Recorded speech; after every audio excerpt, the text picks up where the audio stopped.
Hello दोस्तों, स्वागत है आप सबका स्टडी आईक्यू में। और दोस्तों, हमने एक पहल शुरू की है जहां पे हम लोग हिंदी साहित्य वैकल्पिक विषय और अन्य वैकल्पिक विषयों के भी जो कोर्स है उसको टॉपिक दर टॉपिक यानी कि टॉपिक वाइज तरीके से हम पूरा करने की कोशिश करेंगे। और इसी क्रम में आज ये वीडियो हम रिकॉर्ड कर रहे हैं और इसको कोशिश करेंगे कि इसको मूर्त रूप से अमली जामा पहनाया जा सके, जहां से हम शुरू करें वहां से जो एक पूरा सर्किल कंप्लीट करके पूरा पेपर हम हिंदी साहित्य का यानी प्रश्न पत्र 1 और प्रश्न पत्र 2 दोनों पूरी तरीके से हम पूरा कर सके। ठीक है। वैसे मैं आपको बता दूं कि आज तो इंट्रोडक्शन जहां पे हम पूरा सिलेबस डिस्कस करेंगे, बुक्स की बात करेंगे।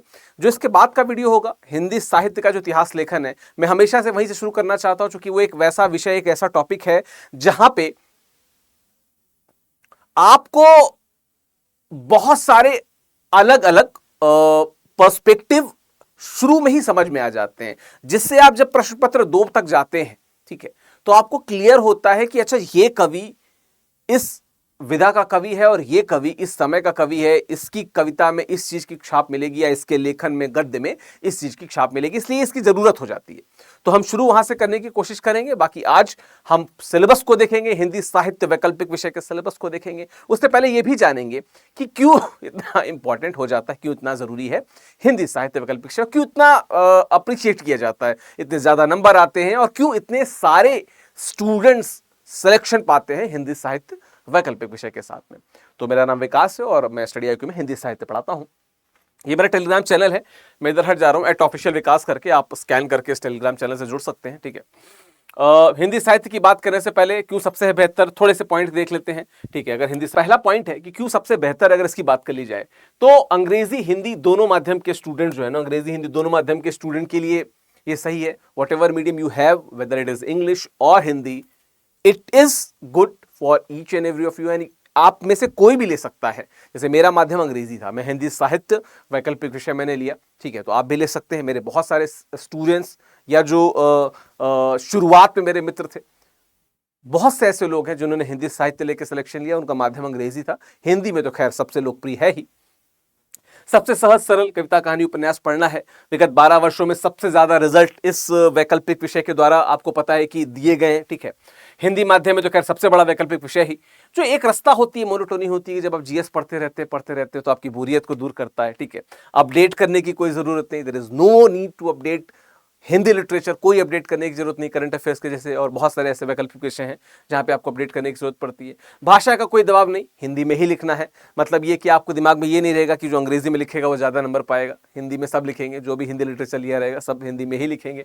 ठीक है। उत्तर लेखन में बहुत ज्यादा सहायक है। निबंध लेखन में कितना सहायक है, इसमें मैं प्रॉपर वीडियो बना चुका हूं। मतलब जो स्टडी आईक्यू का मेन चैनल है या स्टडी आईक्यू हिंदी चैनल को जब आप देखेंगे तो मैं प्रॉपर इस पर वीडियो बना चुका हूं कि कैसे हिंदी साहित्य आपको निबंध में बेजोड़ सहायता देता है। मतलब खासकर जो निबंध का जो भाग 1 होता है, उसके लगभग सभी निबंध आप हिंदी साहित्य के द्वारा कर सकते हैं। ठीक है। इस पर मैंने वीडियो बना चुका हूं, मैं आपको बता दूं। फिर से आप बोलेंगे तो मैं वापस एक नया फ्रेश वीडियो पे बनाऊंगा। ठीक है। सामान्य अध्ययन प्रश्न पत्र 1, 2 और 4 में भी सहायक है, जिसमें आप कला संस्कृति पढ़ते हैं, इतिहास की बात करते हैं, समाज की बात करते हैं, जब आप सामाजिक न्याय यानी कि सोशल जस्टिस की बात करते हैं, और जब आप एथिक्स के सिद्धांतों की बात करते हैं, हिंदी के सिद्धांत भी जुड़ते हैं उससे, आप पढ़ेंगे उसमें।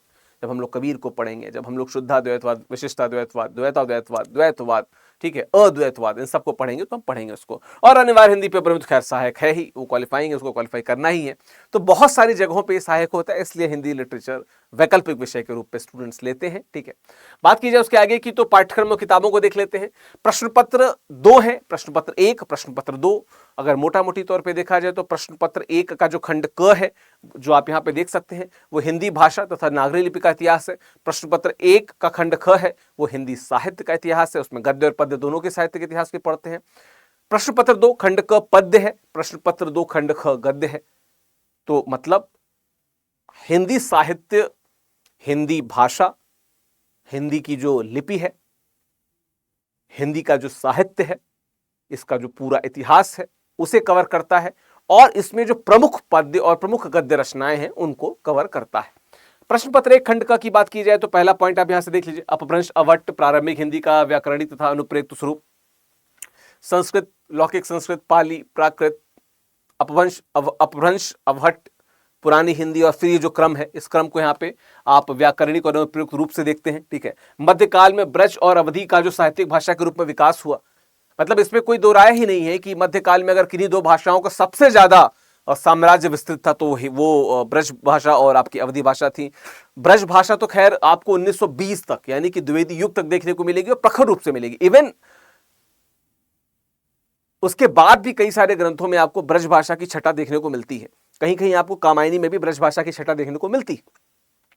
और अवधि का तो क्या ही कहा जाए, अवधि में रामचरितमानस लिखा गया था और शायद से उससे ज्यादा स्वीकार्य ग्रंथ कोई भारत में नहीं है, पवित्र ग्रंथ कोई नहीं है, तो निश्चित तौर पे उसका है, ठीक है। सिद्धनाथ साहित्य, खुसरो संत साहित्य, रहीम आदि कवियों और दक्षिणी हिंदी में खड़ी बोली के प्रारंभिक स्वरूप की बात करेंगे। आपको पता है कि हिंदी साहित्य का जब ऐतिहासिक विभाजन हुआ, जब इतिहास के काल के रूप में विभाजन हुआ, तो सबसे पहला काल था, आदिकाल था। शुरुआत हम सिद्धनाथ साहित्य से देखते हैं, जैन साहित्य देखते हैं, फिर खुसरो आते हैं जो थोड़ी सी उसमें हिंदवी की बू लाते हैं, है ना, हिंदवी हमको देखने को मिलती है। फिर उसके बाद संत साहित्य, रहीम आदि को हम देखेंगे इसमें, ठीक है।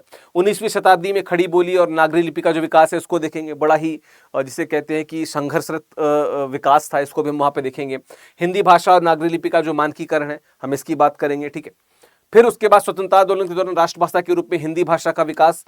स्वतंत्रता आंदोलन के दौरान राष्ट्रभाषा के रूप में हिंदी का जो प्रयोग हुआ पद्य में या गद्य में, इस पे मैं एक वीडियो बना चुका हूं, आप मैंने दो चैनल का नाम लिया, उन पे जाके आप देख सकते हैं। इस चैनल पे भी फ्रेशली एक नया वीडियो, एक नए पर्सपेक्टिव के साथ मैं जरूर बनाऊंगा इस पे, ठीक है। भारतीय संघ की राजभाषा के रूप में हिंदी का विकास बहुत बड़ा अचीवमेंट था ये, ठीक है। हिंदी भाषा का वैज्ञानिक और तकनीकी विकास, इस पे बात करेंगे। हिंदी की प्रमुख बोलियां और उनका परस्पर संबंध, इस पे बात करेंगे। नागरी लिपि और प्रमुख विशेषताएं और उसके सुधार के प्रयास तथा मानक हिंदी का जो स्वरूप है, ये अगला टॉपिक है। और उसके बाद मानक हिंदी की जो व्याकरणिक संरचना है, ये इसका टॉपिक है जो खंड क में यहाँ पे जुड़ता है, ठीक है। उसके बाद खंड ख देखें, हिंदी साहित्य का जो इतिहास जो बात करता है, तो पहले तो हिंदी साहित्य की प्रासंगिकता क्या है और महत्व क्या है। पहली बात तो आपको प्रासंगिकता और महत्व में डिफरेंस पता होना चाहिए। हिंदी साहित्य के इतिहास लेखन की जो परंपरा है हम उसकी बात करेंगे, जो अनौपचारिक लेखन रहा, जो औपचारिक लेखन रहा, कौन थे गारसा तासी, कौन से जॉर्ज ग्रियर्सन, इन सब की बात करेंगे। शुक्ल जी, द्विवेदी जी, उनसे पहले मिश्र बंधु या शिव सिंह सेंगर, सबकी बात की जाएगी वहां पे, ठीक है। फिर जो हिंदी साहित्य के इतिहास को जो 4 कालों में बांटा गया, यानी कि आदिकाल, ठीक है, यानी कि भक्ति काल, ठीक है, और रीतिकाल और आधुनिक काल, इनकी हम लोग बात करेंगे। और जब हम इन कालों की बात करेंगे तो इनके सब डिविजन्स की बात करेंगे। जैसे भक्ति काल की बात कर ली जाए तो सगुण निर्गुण, सगुण निर्गुण की बात करेंगे तो फिर सगुण में भी राम भक्ति कृष्ण भक्ति, निर्गुण में हम संत काव्य और जो प्रेम काव्य है उसकी बात करेंगे। और फिर संत काव्य प्रेम काव्य की बात करते समय हम कबीर, जायसी, ऊपर उधर तुलसी, सूर, सबकी बात करेंगे। ऐसे रीति काल के जो 4 विभाजन उसकी बात करेंगे। आधुनिक काल के जो विभाजन है, भारतेंदु युग से लेकर जो नई कविता तक, सारी विभाजनों की बात करेंगे। उसके उपरांत भी जो थे उन सब विभाजनों की हम लोग बात करेंगे डिवीजन में प्रॉपर। प्रमुख कवियों मैथिली शरण गुप्त, जयशंकर प्रसाद, सूर्यकांत त्रिपाठी निराला, महादेवी वर्मा, रामधारी सिंह दिनकर, सचिदानंद हीरानंद, वात्स्यायन, अज्ञेय, गजानन माधव, मुक्तिबोध, नागार्जुन, मोस्टली आपके जो सिलेबस में है उन कवियों की भी बात की जाएगी, इस दौरान डिस्कशन इनका प्रॉपर होता है। फिर हम कथा साहित्य पे आ जाएंगे, उपन्यास और यथार्थवाद, ठीक है, हिंदी उपन्यासों का उद्भव विकास, प्रमुख उपन्यासकार जैन, प्रेमचंद, यशपाल, रेणु, भीष्म साहनी। अब इसमें से कौन कौन से हैं आपके सिलेबस में मुझे बताइएगा, हालांकि भी आगे आएगा, पर आप गेस करते रहा कीजिए, ठीक है, कि कौन कौन से, और मोस्टली जिनका नाम दिया है वो आपके में मिलेंगे, मोस्टली मिलेंगे, ठीक है। हिंदी कहानी का उद्भव विकास देखेंगे और निश्चित तौर पे कहानीकार के रूप में प्रेमचंद, जयशंकर प्रसाद, सच्चिदानंद, वात्स्यायन, अज्ञेय, मोहन राकेश और कृष्णा सोपती, इनको पढ़ा जाएगा, ठीक है। हिंदी रंगमंच के विकास की बात की जाएगी, बात करेंगे वहां पे हम न सिर्फ वर्तमान में आपने सुना होगा राष्ट्रीय नाट्य जो क्या कहते हैं अकादमी है, जो नेशनल क्या कहते हैं स्कूल ऑफ ड्रामा है, उसकी बात करेंगे।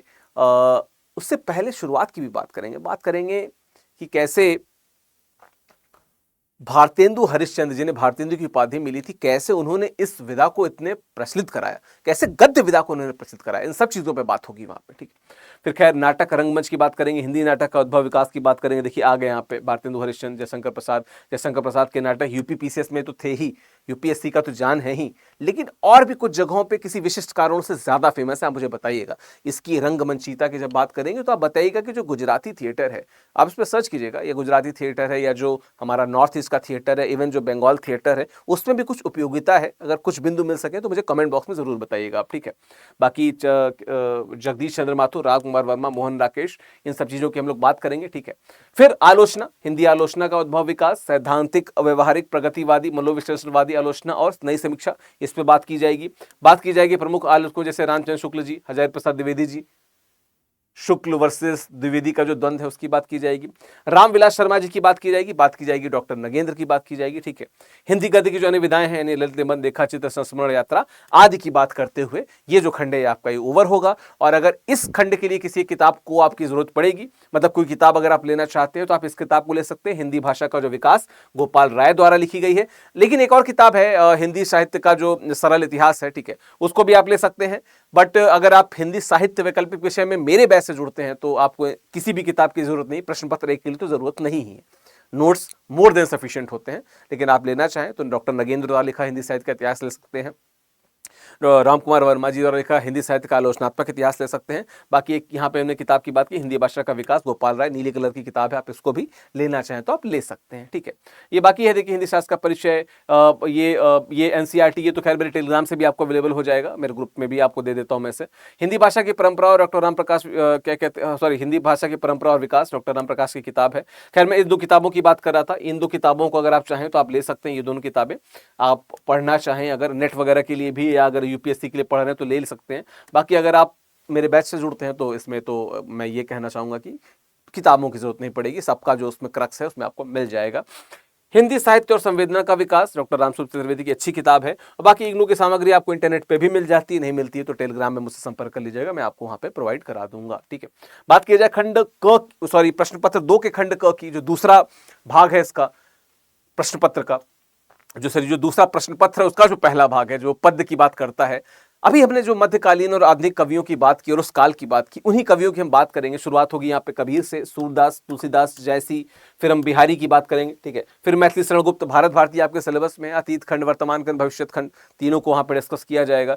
कबीर, सूरदास, तुलसीदास जैसी और बिहारी को पढ़ते हुए जो मध्यकालीन भारत है उसको भी समझेंगे, उस समय की वृत्तियों को समझेंगे, उस समय के साहित्य को समझेंगे, भाषाओं को समझेंगे, प्रतीकों को समझेंगे, बिंबों को समझेंगे। ये पूरा डिटेल में कवर किया जाएगा और शायद इनकी व्याख्या तो करेंगे, ठीक है। आधुनिक काल में मैथिली शरण गुप्त आ जाते हैं, उनके बाद हम लोग जयशंकर प्रसाद की कालजयी कृति कामायनी, जो शायद उनकी अंतिम सबसे बड़ी कृति थी, इस पर मैंने बहुत डिटेल में वीडियो भी किया हुआ है, वो आपको मिल जाएगा, ठीक है। इसके चिंता और श्रद्धा सर्ग, टोटल 15 सर्ग है, उसमें से हमको चिंता और श्रद्धा सर्ग करने। ऐसे ही जब आप जैसी करते हो तो सिंघल द्वीप खंड और नागवती वियोग खंड आपके सिलेबस में वैसे 57 खंड है, हमको 2 ही करने हैं, ठीक है। सूर्यकांत त्रिपाठी निराला की बात कर लीजिए तो उनका जो राग विराग है उसमें से राम की शक्ति पूजा और कुकुरमुत्ता जो है, जिसका संकलन रामविलास शर्मा जी ने किया है, ये आपके सिलेबस में हम लोग इसकी बात करेंगे। फिर रामधारी सिंह दिनकर की, जो आप रश्मि रथी से तो परिचित होंगे ही, कि वसुधा का नेता कौन हुआ, अतुलित यश नेता कौन हुआ, जिसने न कभी विश्राम किया। रश्मि रथी यूं तो बहुत ही फेमस है, पर आप कुरुक्षेत्र को जरूर पढ़िएगा। आप स्टूडेंट हैं नहीं है, लेकिन कुरुक्षेत्र को जरूर पढ़िएगा, ठीक है। कि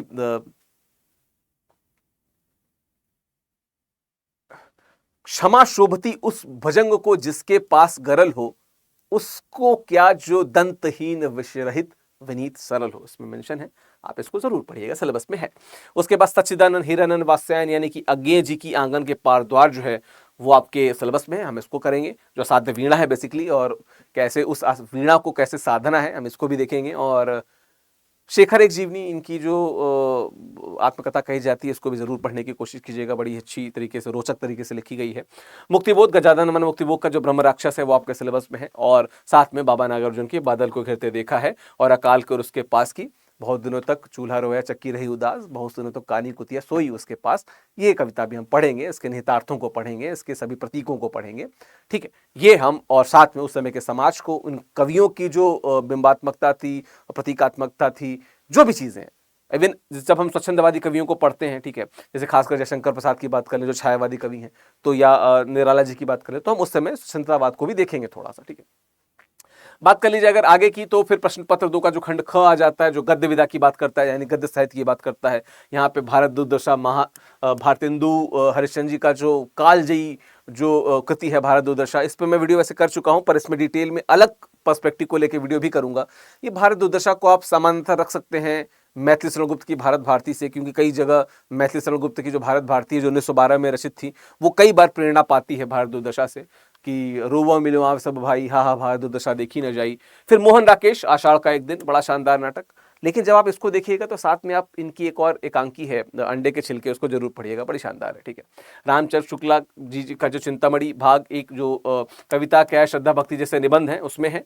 निबंध निलय में और भी है, जिसमें डॉक्टर सत्येंद्र बालकृष्ण भट्ट, हेमचंद, गुलाब राय, हजारी प्रसाद द्विवेदी, रामविलास शर्मा, ज्ञ कुबेरनाथ राय, इनके निबंधों का संकलन है। प्रेमचंद की बात कर ली जाए तो प्रेमचंद जी का जो गोदान है और उनकी जो सर्विस कहानियों का संकलन है वो आपके सिलेबस में है। गोदान अगर आपने नहीं पढ़ी है तो आप शायद किसी एकांत में रह रहे हैं बहुत दिन से, जरूर पढ़िएगा इसको। कालजयी नॉवेल है, शायद अगर आपको सिर्फ टॉप 3 और टॉप 5 गिनने हो तो निश्चित तौर पे टॉप में ही आएगा गोदान। बड़ा शानदार उपन्यास है। ठीक है, उसके अलावा जयशंकर प्रसाद का जो नाटक है स्कंदगुप्त, ये आपके सिलेबस में, अभी थोड़ी देर पहले मैं इसकी बात भी कर रहा था। यशपाल का जो दिव्या है वो आपके सिलेबस में है। फणीश्वरनाथ रेणु का मैलांचल, शानदार, उनका जो आंचलिक भाषा में लिखा गया, शानदार। और खैर अगर मैं कहूँ तो आंचलिक भाषा में लिखा गया सर्वश्रेष्ठ उपन्यासों में से एक है फणीश्वरनाथ रेणु का मैलांचल, हमने उसको पढ़ेंगे। मन्नू भंडारी महाभोज को हम लोग पढ़ेंगे। ठीक है, और राजेंद्र यादव का जो कहानियों का संकलन है एक दुनिया समानांतर, इसकी सारी कहानी आपके सिलेबस में है, ये आपके यूपीएससी के सिलेबस में है। मीनवाइल हम इसको पढ़ेंगे। ठीक है, ये हमारा सिलेबस है। प्रश्न पत्र 1, प्रश्न पत्र 2, दोनों के खंडों, जो खंड क है, इनको हमने देखा। बात की जाए इसके बाद की तो कुछ और किताबें तो वैसे तो सभी किताबों की व्याख्या आपको ऑप्शनल के साथ मिल जाती है, तो उसके लिए कुछ पद्य के लिए तो कुछ जरूरत नहीं है। गद्य जरूर खरीद लीजिएगा, एटैनी कॉस्ट जो भी गद्य उपन्यास या नाटक है इनको जरूर खरीद लीजिएगा, क्योंकि उनको पढ़ना पड़ेगा, आपको समझना रहेगा, और सबकी व्याख्या दे पाना किसी भी फैकल्टी के लिए, टीचर के लिए मुश्किल होता है, तो उनको जरूर ले लीजिएगा। आप पद्य स्किप कर सकते हैं पर गद्य जरूर ले लीजिएगा। ठीक है, खैर कुछ किताबों को बता दूं, कविता के नए प्रतिमान डॉक्टर नामवर सिंह की किताब है। छायावाद को बहुत अच्छे समझना है तो डॉक्टर नामवर सिंह को जरूर पढ़िएगा। ठीक है, मैं बहुत सारे उदाहरण देता हूं वो इन्हीं की किताब से और इनके ही विचारों से प्रभावित होकर तो नहीं कहूंगा, लेकिन उसमें जो तार्किक विचार हैं उनको लेते हुए मैं अक्सर बात करता हूं। बाकी कबीर, हजारी प्रसाद द्विवेदी, आषाढ़ का एक दिन मोहन राकेश, महाभोज मन्नू भंडारी, भारतदुर्दशा भारतेंदु हरिश्चंद्र, स्कंदगुप्त जयशंकर प्रसाद, गोदान प्रेमचंद, जो एक दुनिया समानांतर, प्रेम मंजूषा, कामायनी, दिव्या, निबंध निलय, चिंतामणि, भारत भारती, कुरुक्षेत्र, मैला आंचल, ब्रह्म राक्षस, रामचरितमानस, भ्रमर गीत सार, कबीर ग्रंथावली। जो पद्य है आप उसको स्किप कर सकते हैं, आपको मेरे चैनल पे या मेरे कोर्स में मिल जाएगा। गद्य आप जरूर ले लीजिएगा। ठीक है, आंगन के पार द्वार, असाध्य वीणा, बिहारी की जो बिहारी है, बादल को देता देखा है, और अकाल, और उसके बाद हरिजन गाथा, ये आपको नागार्जुन की, या राग विराग, राम की शक्ति पूजा, कुकुरमुत्ता, या पद्मावत। पद्मावत वैसे 57 खंडों में विभाजित है, लेकिन 2 ही खंड है आपके, उसकी व्याख्या मैं डिटेल में दे देता हूं और आपको इंटरनेट पे मिल जाएगी। वैसे मैं यही बोलूंगा फिर से कि गद्य ही खरीदिएगा, पद्य नहीं खरीदेंगे तो भी चलेगा। पद्य में लेना हो तो आप पद्य का जो एक्सप्लेनेशन है छायावाद वाला आप वो ले लीजिएगा। ठीक है, बाकी ये 2 किताबें हैं, अगर आपके पास समय है और आप हिंदी साहित्य को अपना अमूल्य समय तब देना चाहते हैं जब आपके पास वो अमूल्य समय हो, ठीक है, तो आप इन 2 किताबों को, यानी कमाने के मूल्यांकन या पूर्व मूल्यांकन या कमानी के अध्ययन की जो समस्याएं हैं डॉक्टर नगेंद्र द्वारा, इन दोनों में से किसी एक किताब को आप ले सकते हैं। तो अभी हमने हिंदी साहित्य वैकल्पिक विषय जो है उसके सिलेबस की बात की, उसकी किताबों की बात की। आने वाले समय पे हम हिंदी साहित्य वैकल्पिक विषय के टॉपिक्स को शुरू करेंगे हिंदी साहित्य के इतिहास के साथ में। तो आशा है आप सब वहां पे हमसे जुड़ेंगे। आप किसी और विषय पे भी अलग से अगर चाहते हैं कि मैं वीडियो बनाऊं तो मुझे कमेंट बॉक्स द्वारा जरूर सूचित कीजिएगा, मुझे बताइएगा। ठीक है, बाकी ऑल द वेरी बेस्ट, तैयारी करिए, बहुत अच्छे से तैयारी कीजिए, इस चैनल को और सपोर्ट दीजिए। ठीक है, आप हमें सपोर्ट दीजिए, हिंदी साहित्य को सपोर्ट दीजिए, स्टडी आईक्यू को सपोर्ट कीजिए। बाकी आपका दिन शुभ हो। All the very best, thank you.